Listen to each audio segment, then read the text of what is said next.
India और China दुनिया की दो सबसे पुरातन सभ्यताओं में से एक है और दोनों ही सभ्यताएं आज तक जीवित हैं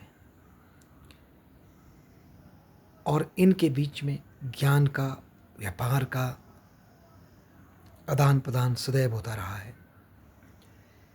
पर आधुनिक समय में भारत अंग्रेज का गुलाम बनता है, चाइना में भी इनडायरेक्टली अंग्रेज़ों और दूसरी बाहरी शक्तियों का राज आता है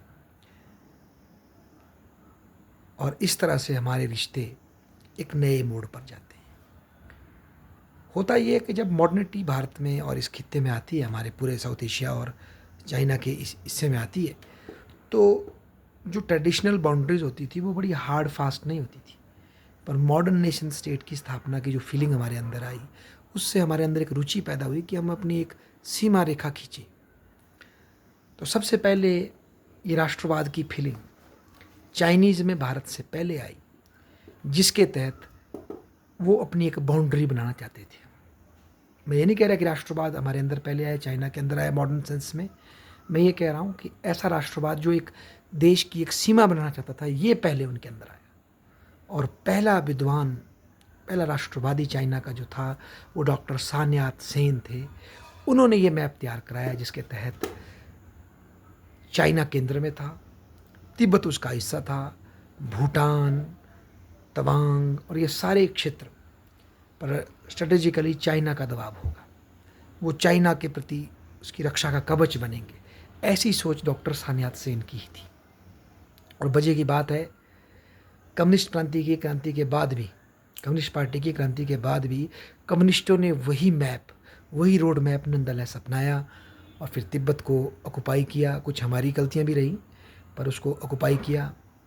फिर और भी आज जो हमारे क्लैशेज़ हैं वो कहीं ना कहीं चाइना की वही सान यात सेन के समय की जो पिक्चर बनी है अपनी बाउंड्री को लेकर के, वो उसको आज भी चाइना टो करता है। और पीछे हमने देखा गलवान में क्लैश हुआ, और अगर उससे पीछे जाएं तो जो हमारी बाउंड्री को लेकर जो क्लैश हुए उसमें भी वही बात थी। भारत का ये मानना था कि हमें ब्रिटिश से पावर मिली तो हमने उनकी पॉलिसी इनहेरिट की। हालांकि हम इस बात से सचेत थे कि ब्रिटिशर एक बाहरिया पावर थी और वो ऑक्युपाई कर रही थी, पर नंदलेस हमने ब्रिटिश की सारी पावर ली, उसी की पूरी पॉलिसीज़ को कंटिन्यू किया। चाहे फिर वो नेपाल के संबंध में हमारे रिश्ते हों, भूटान के संबंध में हमारे रिश्ते हो, चाहे सिक्किम का अनेक्सेशन हो, हमने उनको उसी तरह से ट्रीट किया। हम सेंटर रहे, वो हमारे प्रति उत्तरदायी रहे ये इलाके।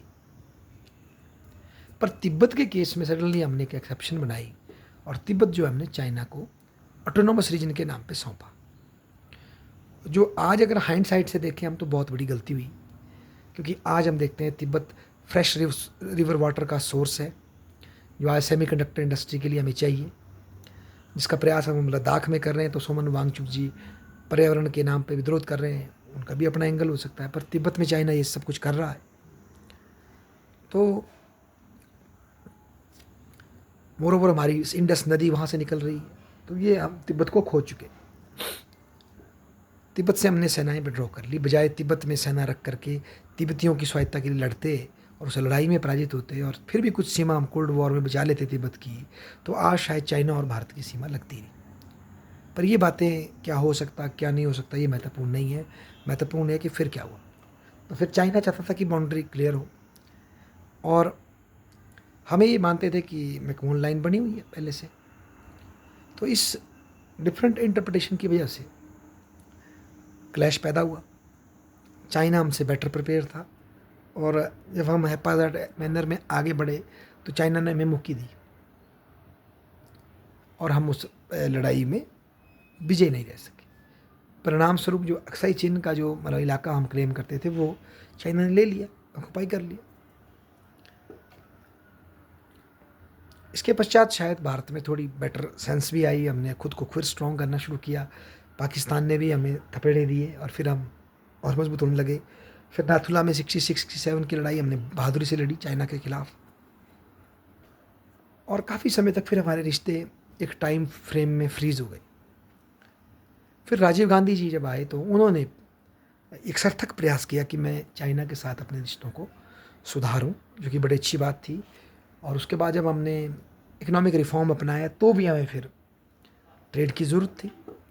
एक तो हमने पहले लुक ईस्ट पॉलिसी अपनाई थी, तो लुक ईस्ट को और अच्छा करने के लिए हमने चाइना के साथ भी 93 में एक बॉर्डर एग्रीमेंट साइन किया, जिसको border peace and tranquillity agreement BPTA BPTA कहेंगे, वो साइन हुआ।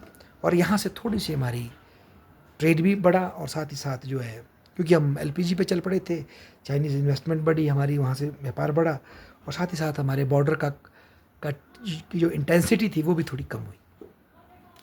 उसके पश्चात 96 में हमने agreement on confidence building measures on borders पे किया, और उससे और ज़्यादा हमारे मिलिट्री लेवल के अधिकारी आपस में बात करते थे, और जो बीच का नो मैंस लैंड था वहाँ बिना वेपन होके हम पेट्रोलिंग करते थे, तो उससे कैजुअलिटी इस बॉर्डर पे सडनली कम हो गई। अगर आप देखें एलएसी की तुलना में जो ये एलओसी है पाकिस्तान वाला, वहाँ कैजुअलिटी बहुत हाई है, जबकि एलएसी में कैजुअलिटी इन एग्रीमेंट्स की वजह से बहुत ज़्यादा रिड्यूस हो चुकी है।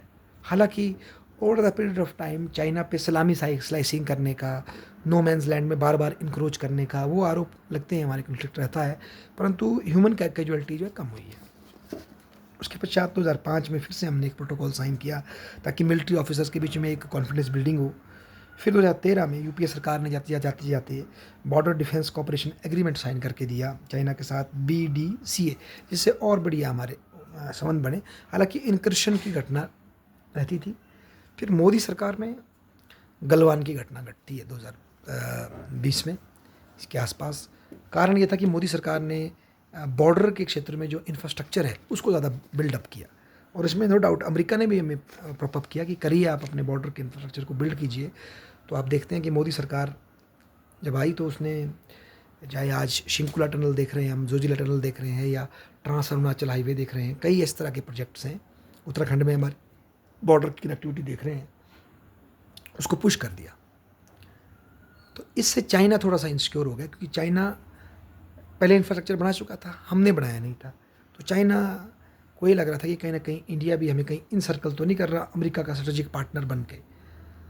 अब इस इक्वेशन में इंडिया चाइना रिलेशन में अमेरिका भी है, क्योंकि अमेरिका ने 2005 से यूपीए के टाइम से ही जो एक न्यूक्लियर डील करके और इंडिया को अपना पार्टनर बना करके, फिर ग्रेजुअली मोदी जी के टाइम में भी ये स्ट्रेटेजिक पार्टनरशिप चल रही है और क्वाड की बात हो रही है। तो इससे चाइना थोड़ा सा इनसिक्योर महसूस कर रहा है, और उससे लग रहा है कि कहीं इंडिया हमें इन सर्कल करने की कोशिश तो नहीं कर रहा है ईस्टर्न साइड से, वेस्टर्न साइड से, और ईस्ट से हम ऐसे ही साउथ कोरिया, जापान और ताइवान और इससे फंसे हुए हैं।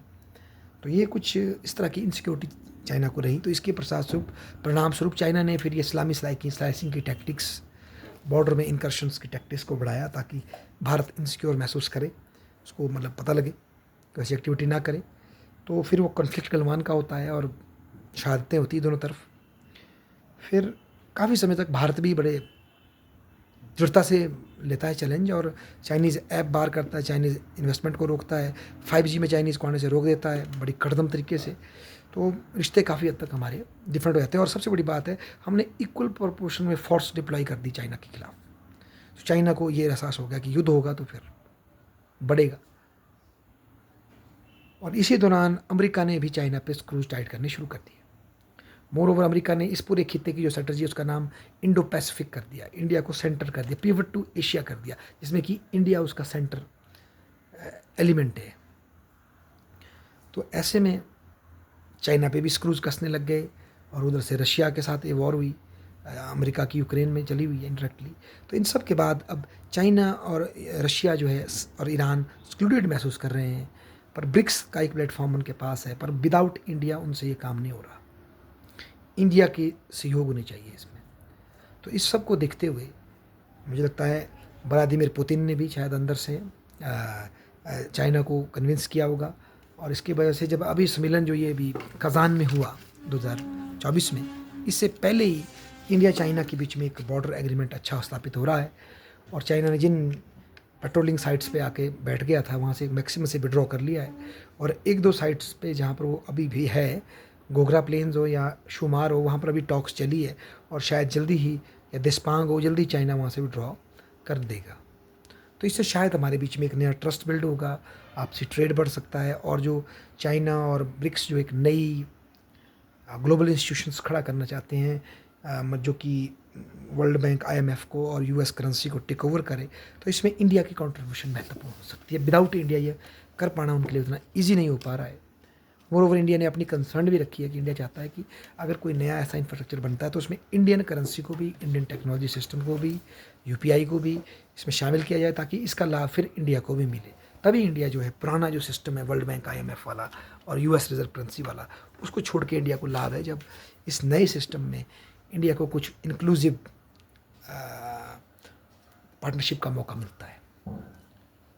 तो वर्तमान की ये जो ब्रिक्स की बैठक हुई है ये बड़ी महत्वपूर्ण है। कहीं ना कहीं ये जो सेकेंड वर्ल्ड वॉर के बाद से जो एक इंस्टीट्यूशंस वर्ल्ड को गवर्न कर रहे थे, इसमें यूएस हेजीमनी थी, यूएस डॉलर की डोमिनेंस थी, उसको कहीं ना कहीं आज जो है एक चैलेंज विश्व स्तर पर उभर कर सामने आया है। और शायद इसके गर्भ में भविष्य के नए फाइनेंशियल इंफ्रास्ट्रक्चर का आधार भी छिपा हो सकता है, और इसमें हमारे भारत की भूमिका बहुत ही महत्वपूर्ण है। धन्यवाद।